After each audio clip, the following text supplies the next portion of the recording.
Добар ден, почитувани, и добро дојдовте во уште една рубрика прашања и одговори. Моето име е Јосиф Дамјанов и денеска ќе ви одговарам на прашања кои што ги одвоив и мислам дека треба да ги слушнете и ќе ви придонесат за да добиете голема вредност и да можеби научите нешто, да примените и да си разрешите одредени дилеми и митови. За секој од вас кој што сака можеби истото да се случува и за неговите прашања и за неговите дилеми, митови и проблеми, поврзани најмногу со здрав и активен начин на живот, слободно тоа може да го направи користејќи ги хаштаговите Ask Јосиф, моите приватни профили на социјалните мрежи како Коуч Јосиф, на Инстаграм и Фејсбук најмногу се одвива таа комуникација, а истото се разбира доколку немате социјални профили и доколку не користите интернет, може па да го направите телефонски на броевите на телевизија Телма. Ацеска.маја, кој што прашува дали треба да си го прифатиш својот изглед онаков како што е или постојано треба да се стремиш кон подобар изглед.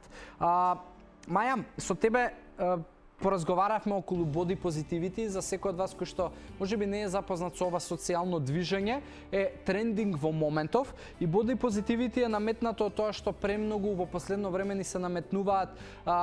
секакви ригорозни диети и начини и апчиња и производи и средства кои што константно зборуваат за тоа како да го направиш своето тело подобро, како да изгледаш подобро, а крајната потреба и цел за тоа да изгледаш подобро е наметната од најмногу телевизија и социјални мрежи кои што константно промовираат, се стимулираат добар изглед, константно можеби бараме идеалната слика и поза и агол под кој што ние ќе изгледаме добро и поради сето тоа лудило се создава концепт дека ако не е сликата добра и ако ја можеби имам 2 кила вишок, ондак е проблем. Не е тоа воопшто проблем ако имаш доволно енергија, ако ти си се допаѓаш таков како што си, ако воопшто немаш комплекс за тоа да се погледнеш во огледало и да те погледнат другите, ако воопшто не те интересираат коментарите од страна и не те интересираат тугите мислења за тоа како ти изгледаш. Значи, целта никогаш не треба на никого од вас да му биде изгледот. Целта треба да биде